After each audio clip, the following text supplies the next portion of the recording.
Hi, and welcome to day 3 of the Sacramento Bee Real Estate Week. I'm your host, Sacramento Bee reporter Tony Bizjak. This has been a very difficult market, a home real estate market, for the past year or more for people who want to buy.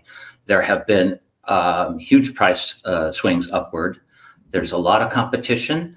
There's a lack of houses on the market, and that's led to bidding wars. And then you add on that, we're in the COVID era, which has created, let's change the way people shop and have to do business. Buyers can use a little help, and that's what we're here for today. We want to offer some detailed help. So I'd like to introduce 2 excellent panelists we have today. The first is Judy Ramirez Villanueva of eXp Realty. Hi, Judy. Hi, Tony. And the second is Tim Collum, the founder of House Real Estate. And hey, Tim. Hi, Tony. Hi, Judy.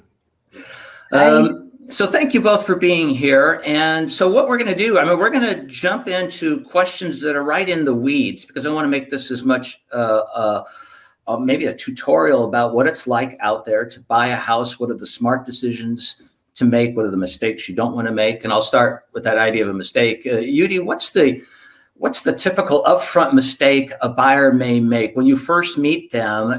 Obviously, you want to get information from them. You want to hear. You want to give them some, I don't know, some guidance. But do they come in wrong sometimes? Yeah, absolutely. I would say the number one mistake that a lot of buyers make is that they think that they wait until they see a house that they like before they call a real estate agent. So I always advise people to not wait until you see the house of your dreams on the market. Whenever you're thinking you want to buy a house, you call a real estate agent.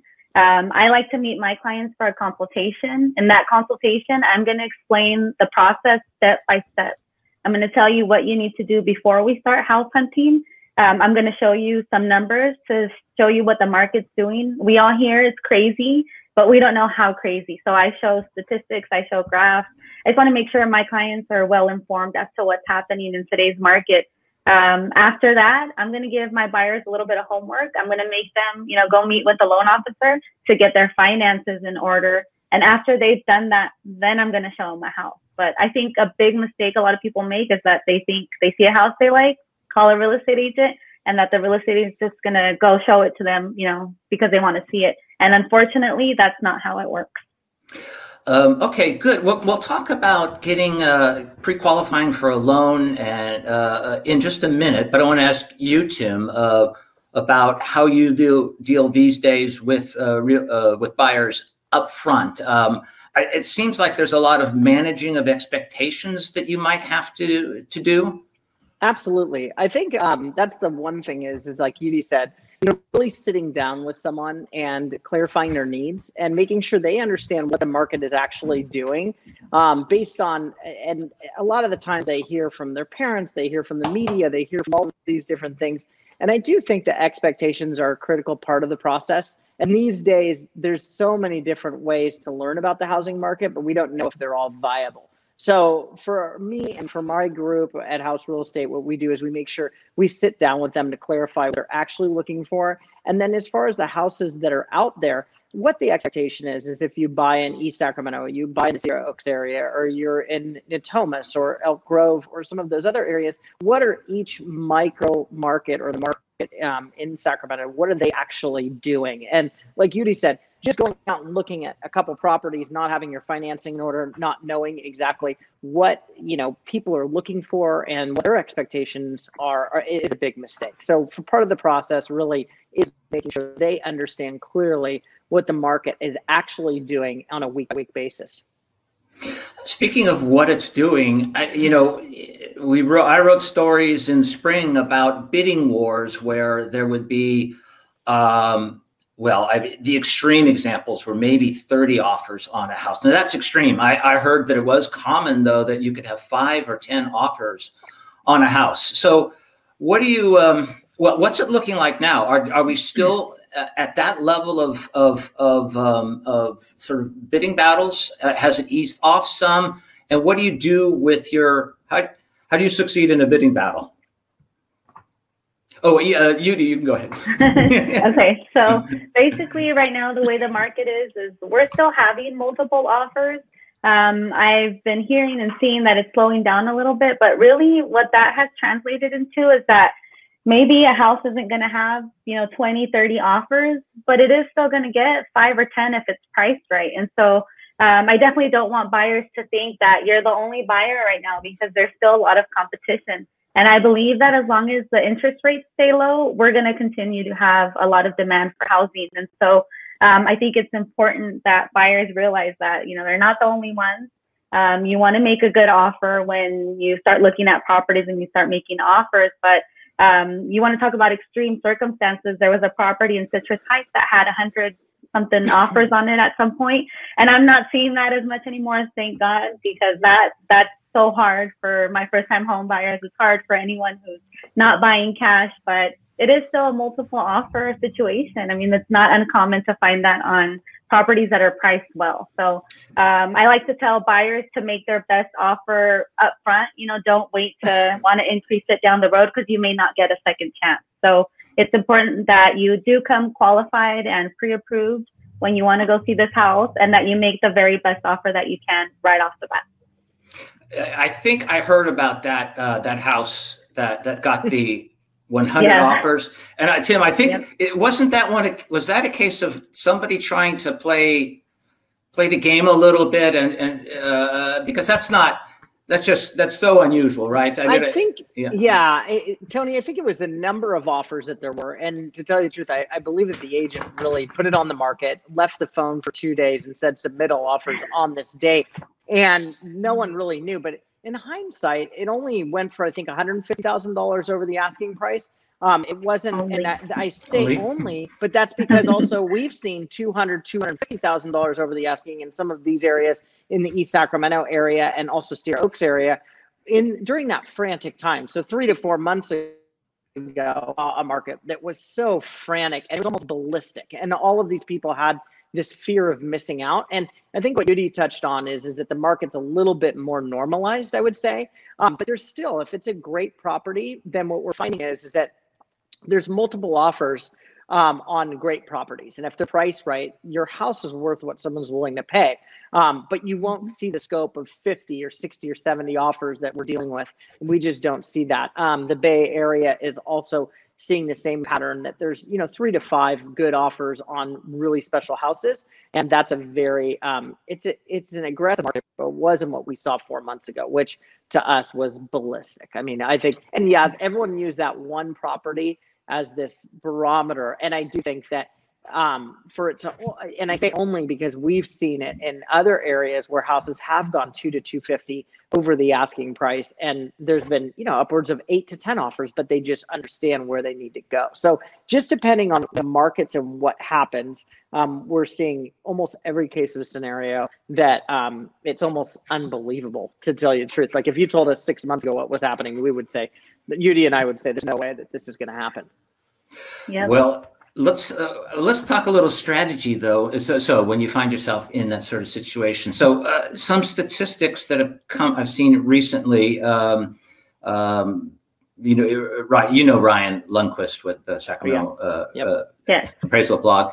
So what he's seeing now is that, and maybe you can confirm this anecdotally, that you may, if it's priced right, the house may get 5 to 10 offers. So if let's say 5 offers. I'm a buyer. I realize, okay, appears to be priced right. I might be up against 4 or 5 or 6 other people. We have seen that on the average lately, even though there's some houses are going for 100,000 more, it sounds like 5 to 10% more than the asking price is very usual these days for a lot of houses. And so I can't do the math, but so. Judy and then Tim, come in. What do you say to your buyer when you say, okay, here's the asking price? What are we going to do? Do you have to have a strategy? Do you have a strategy that is the strategy? Do you come in at 5% over? Do you come in at the price? Do you call other realtors and say, is anybody else bidding? Did they write a letter saying, we're a nice family, but sell to us? Anyway, Judy and then Tim, you both grab this. Yeah, so a couple of things here. It isn't necessarily that it's like a 5% over asking. I mean, what I do is I'm going to look at that property and I'm going to look at the comparable recent sales, because that's going to tell me so much about how much this house is probably going to sell for. You know, if the last couple houses in this neighborhood all sold for, let's say, 40,000 over asking, there's a good chance that this one probably will too, if it's comparable in the same condition and in good shape, right? But if it's totally different, if it's a house that needs way more work than everything else that's sold here, then I'm going to come up with my price that way. But it isn't necessarily a standard of, 5%, 10%, because it's different for every neighborhood. I mean, Tim just mentioned there was some that have sold for over 200,000 over asking. That's probably not going to happen out here in South Sacramento, where houses cost 400,000. It probably won't be selling for 600,000. But the love letters that you were talking about right now, it's gotten really difficult with that, and that's changed a little bit. Before, we could write a letter with our offer and send it to the seller and hope that maybe the picture of the family would help kind of tug at their heart. And if they heard my story of, my kids are going to be homeless if we don't find this house, that maybe that would resonate with the seller a little bit. But there's just been so many issues with those letters and fair housing violations that right now I would say 9 out of 10 sellers are probably discouraging those letters. And in fact, they're asking that those letters don't get sent in with offers. And so really all you have is the bottom line. So that's why I tell buyers, make the best offer you can, because you can't send in the picture anymore if they ask you not to. Most sellers don't want to see those letters because they don't want to get in trouble for choosing a family based on whatever their familial circumstances were. Okay. So okay. It's the bottom line. You have to make a good offer. Yeah. So it's just the offer, Tim. Is there anything else you can do to set yourself apart if you feel like you're not the only one that wants this house? Yeah, I think that to Yu's point is that you want to give it your best shot, but the challenge is you go, okay, well, where do we need to be? And I think that's where a real estate agent comes in, and they're calling the listing agent and finding out exactly how much competition is there. Is there 5 offers? Is there 4 offers? What does the seller want? What type of terms? Do they want a quicker close? Do they need a rent back? There's certain things that need to be addressed. And I think communication with one agent to the next is very critical at this point. And like Yudi said, between the 5 to 10%, there's no real standard rule. I have said that, if there's for every offer that there is, you go $10,000 over. So if there's 5 offers, you'd be $50,000 over the asking price. That's a good starting point to kind of know, because a lot of agents will not give you that information. Giving it your best shot is really what you look at. And the challenge too, with some of these comparable sales, if you look back 2 or 3 months, the market is not an exact science right now. And I think that if it's a great property and there's so many people bidding on it, let's say there's 15, you got to think, okay, well, if we're the 16th person, what is it going to take in order for us to get our offer accepted? So terms are very important. Giving free rent backs, making sure that everything is clean as far as their financing, making sure that their lender calls the listing agent to make sure that they have all the qualifications in place. Releasing contingencies is a big sticking point right now, where we're seeing a lot of buyers say, you know what, we don't even need to do a home inspection, or we don't need to do an appraisal. We don't need to do these types of things as far as the inspection contingencies are concerned. So they release those as well. And that turns into a little bit of a different situation. We're seeing this market become a little bit more ballistic, because I won't say it's reckless, but they're definitely doing things that are out of their comfort zone. So for me, it's calling the agents, making sure you understand exactly how many offers are there, and even asking the simple question, what is it going to take to make sure that our clients get this? What price do we need to be at to get that attention? And sometimes the agent will give it to you, and sometimes they won't. Obviously, our job is to get our clients the property at the lowest price. Their job is to get the clients the property, or their sellers their price the highest point. So our job is really to make sure we give them as much information as possible. This idea of saying, I can see buying a house as is, but only after a home inspection. In my mind, I wouldn't want to buy a house without a home inspection, because you just don't know. Tim, were you saying, and Yudi, are you seeing any people who are buyers who are saying, no, I don't need a home inspection. I think I might try to sell myself to the seller better if without asking, by not asking for one? Yeah, that's definitely happening in today's market. It's a big part of, why it's so difficult to get an offer accepted, because there are people who will write an offer on a house without any contingencies.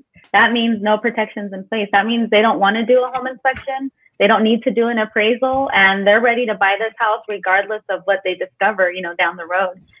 Because I work with a lot of first-time home buyers, I don't particularly encourage that so much unless the buyer is a contractor or somebody who really knows what they're doing, because you just really never know what condition the house is in until you really get in there and start digging. But there are absolutely people who are making offers without any contingency. So I have found that it's one of the biggest challenges in this market. Tim, you want to follow up on that? I was just going to totally agree with that. I think it is setting the pace, and I think that we're not just seeing it in Sacramento. I think a lot of these people are coming from the Bay Area and Los Angeles and other areas that are extremely competitive, and this is a common practice, where in Sacramento, we haven't seen this over the last 5 to 10 years. So I think there's a lot of.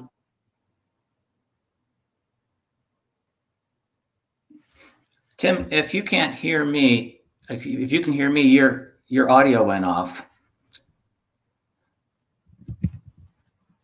So, well, Tim's audio cut out. Udi, you mentioned South Sacramento and houses priced at $400,000.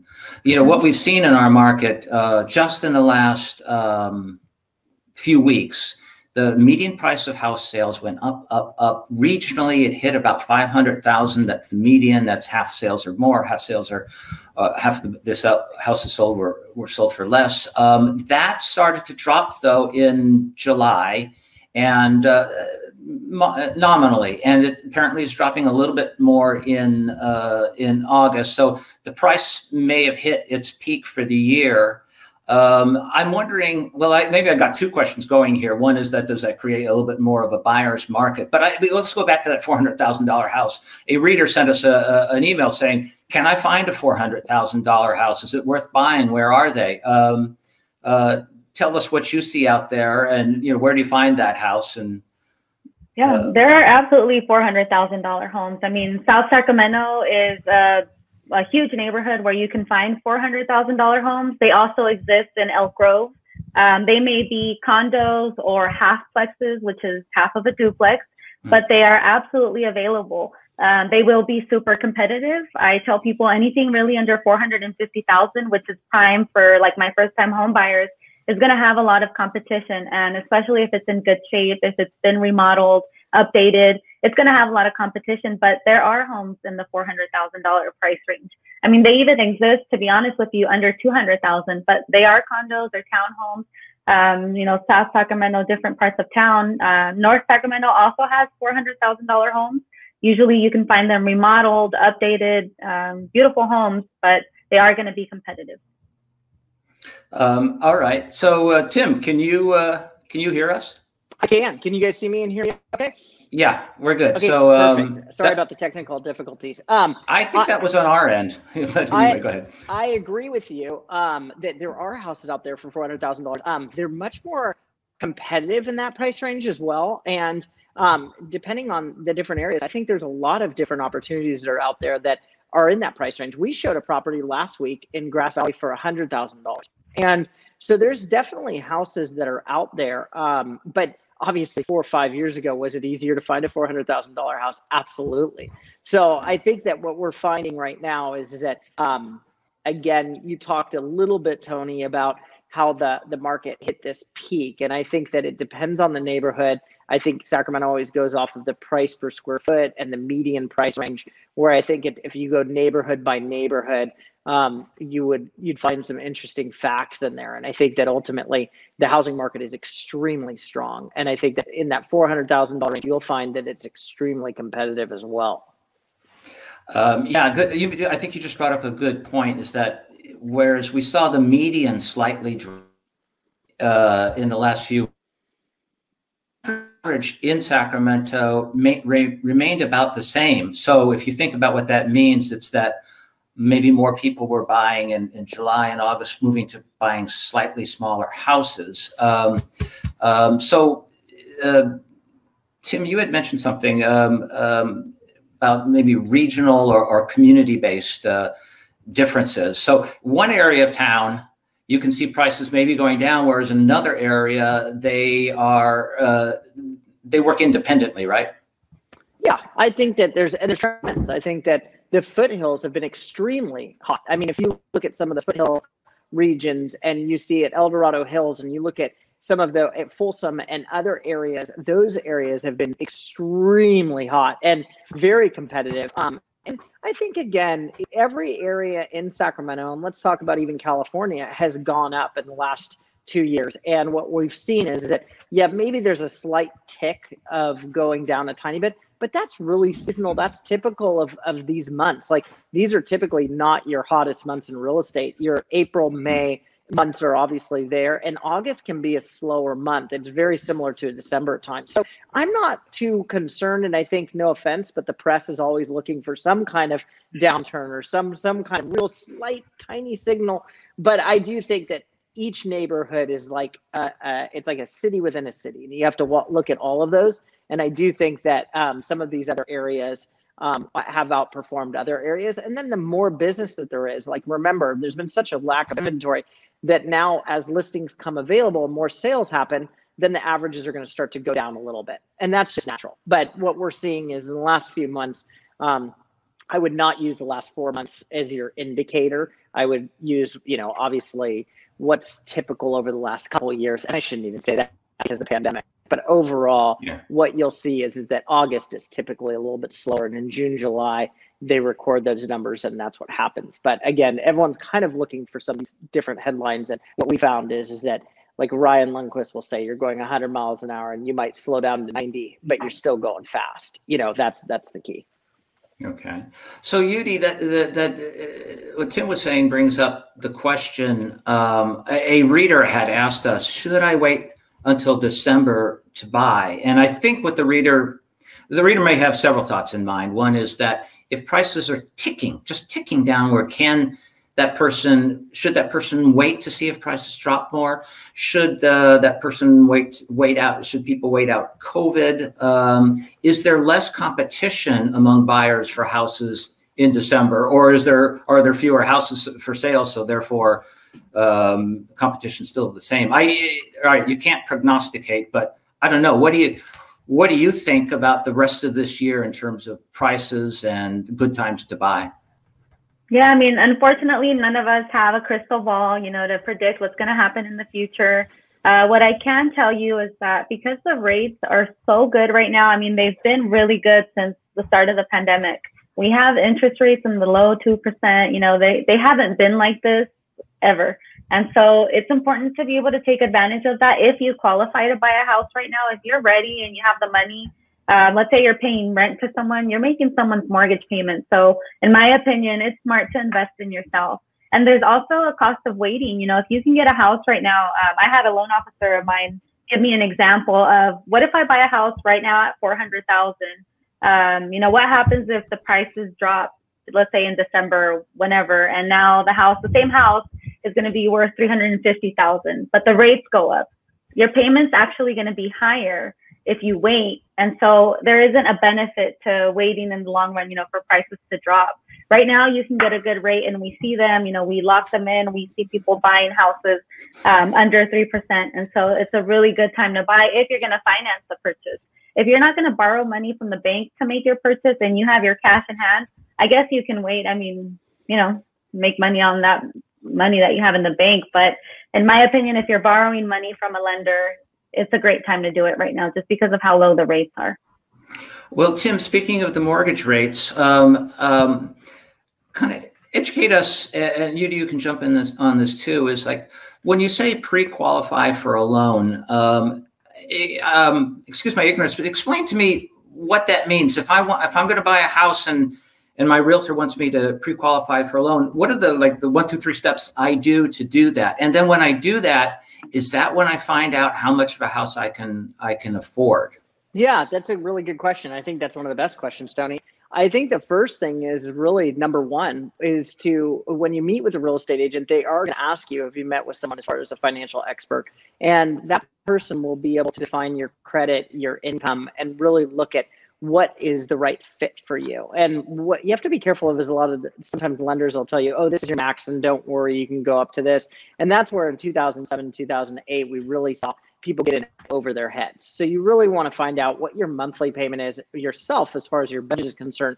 And what a financial person or a lender can help out is really running the credit, making sure your income is solid. What does your job look like? I mean, a lot of people too nowadays, they don't know what's going to happen in the next 6 months. And, you know, they have to really prepare for that. So that lender can get you a pre-qualification and a pre-approval of running everything and have it obviously conditioned upon you finding out, or them finding out, that there's the right conditions in order to fund the loan. And I think the main thing is calling that financial person, like we talked about, you know, when we first started this segment. Yudi spoke on it, was that, you know, you don't want to just go look at houses not knowing what you can afford. And I think you need to know, especially in this market, the incremental amounts, as far as like, if I go up $10,000 to $20,000 over the asking price of this house, how much more is my payment and can I afford that? So the lender will basically make sure they have a game plan, a financial one, to get you pre-approved. And the first step is calling them and saying, hey, listen, I'd like you to run my credit. I'd like you to look at what I have and how much I can afford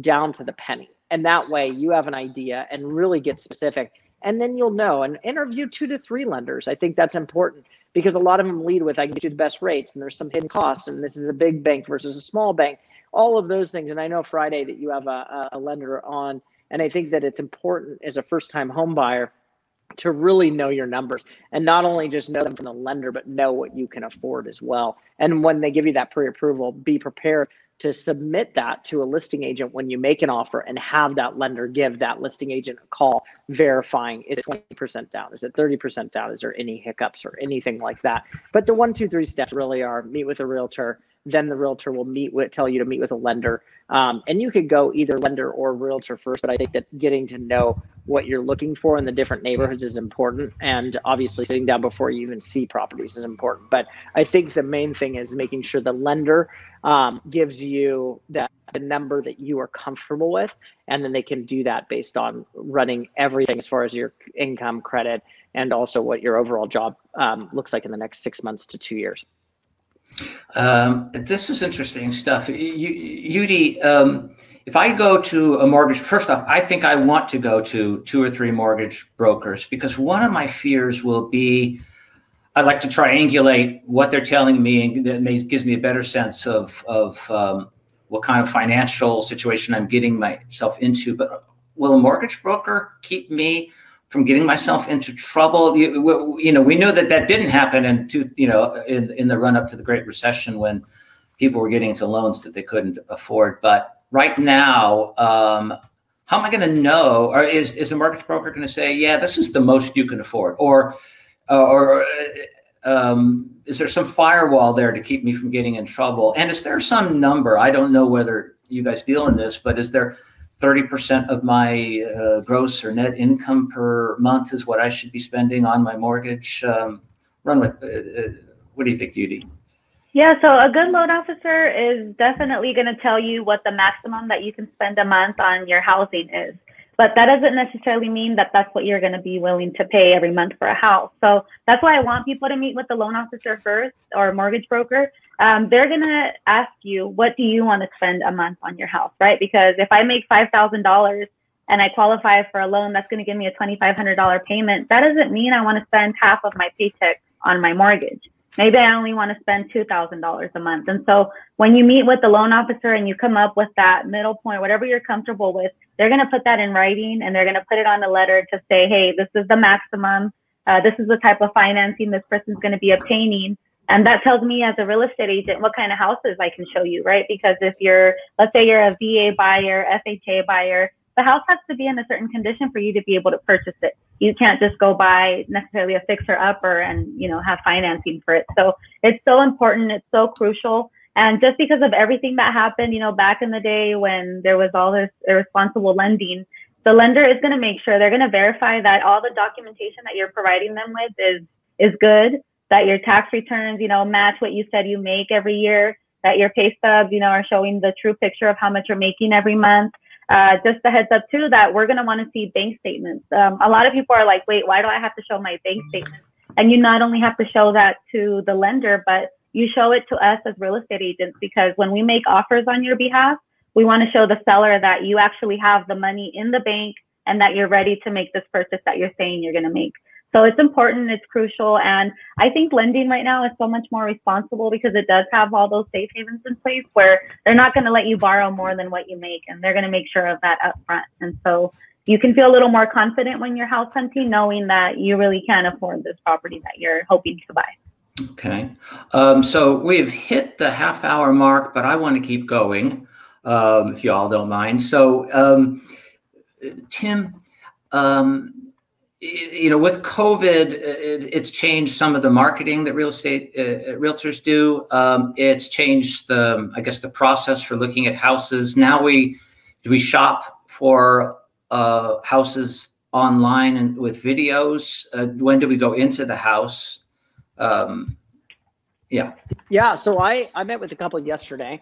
They are buying and they're coming from New York, and they said, listen, we rely on you to do a lot of the homework and we need you to do a lot of things virtually. And they've seen that a lot of the agents now have pivoted through social media, through different various platforms of video and virtual marketing, that we need to be able to show these houses and be able to get inside when they're not. And so they're doing it from New York, and they're looking at a $1.5 million house, and that's a big purchase and one of the biggest purchases they'll make. And they'll basically say, hey, listen, you know what, we rely on you. So we go through and we have Matterport or 3D photography that we have that we can bring in on a buyer standpoint, and also the listings now will have that. So we're seeing a lot of virtual media, and we're seeing a lot of these different people buy houses. Now, will they fly out? Sure, they'll fly out once they get it in a contract, and then they take a look at during their inspections, those types of things. But yeah, it's a wild market. We've pivoted the last 18 months back to what you were saying a few minutes ago, of saying, like, when should you do this, or how long should you wait? We have clients that were saying, oh, we're just going to wait until this dies down. That was 12 months ago. Well, now they've missed out on a huge amount of equity that their properties, have gone up, and now people are being priced out of the market as far as buyers are concerned. So I think right now is a really good opportunity and a good time, but I think that how buyers look at properties might be a little bit more different. And a lot of them will be seeing their properties from the living room of their own home. And we have 3 different ways. We have still photography, and then we have 3D photography, and then we also have aerial and different photography that is caught with a drone. And we see all those things so people can see the outside of the neighborhood, they can see the inside of the house, and then with the other photography, they can really get inside. Is it recommended? No, but I think with protocols, I think we have to be sensitive to everyone and making sure safety comes first. And a lot of these buyers too, especially with the different corona, like obviously things that are going on, and day to day, we have new guidelines and we want to make sure everyone's safe. But we've, as real estate agents, pivoted. And Tony, you were the first person I talked to when the coronavirus hit, and we did a story about how Matterport happens on a property on 34th Street. And that was our first house. We had our last open house, and people couldn't do open houses anymore, and they couldn't do those things. But our clients needed to sell. So we made sure that digitally that we could put it out there with social media and doing what we did with the Matterport and different 3D variety as far as getting things out there. So we just have to stay creative. And I think a lot of people are looking at properties and they're doing it in different ways. And then that's what's really making the difference right now. As far as buyers are concerned, they're really wanting to see everything, and they're able to now, where 10 years ago, this would be unheard of, absolutely unheard of. Like, people would come out on the weekends and that would be about it. But now everyone can see properties a variety of different ways. Speaking of seeing properties and cameras, Yudi, so this is something that Tim mentioned to me once a few months ago, is that will you tell me, are there sellers who have cameras in their houses where they can see what the potential buyers are doing coming through the house, and maybe even what they're saying? And is that ethical? Does it happen very often? And do you tell buyers we got to be careful about what we say? Yeah, absolutely. I mean, you would have to ask my buyers. I tell them every time when we start house hunting, it's safe to assume everyone has some kind of camera or recording device in their home, whether it's the Alexa or whatever, where they can just listen in on any conversations happening inside of their property. The seller absolutely has the right to do it just because they're the property owner. It's private property. They can have the recording devices. So many households nowadays will have Ring cameras. So even when you think you're stepping outside of a home to have a conversation about, okay, I really like this house, this is what I'm thinking of offering, I encourage people, you know what, let's go see the house. We're going to talk about it when we're so far away from this property, or when we're back in the office, or just in the privacy of our vehicles, just because it's safe to assume everyone is recording right now. I would say more houses have recording devices than those that don't. And so be careful when you're house hunting. You know, don't say anything mean about the property, because the seller is probably listening and they're probably not going to like to hear any negative comments. So I tell my clients, just keep your comments to yourself. You know, don't show that you're too excited, and then don't show that you don't like it, because it's rude. It's someone's house. And let's not talk about numbers when we're at the house, because they're probably listening. Okay, well, I think it is time to start to wrap up. So I'd like to ask you each to offer up, based on our conversation, what's the last thoughts you'd like to leave with buyers? This could be advice, insights. Start with you, Tim. Yeah, I would say get a real estate agent. Make sure that you have an advocate on your side. And then make sure that agent is aligned with some lenders that, as far as making you feel comfortable and knowing your finances and getting your numbers.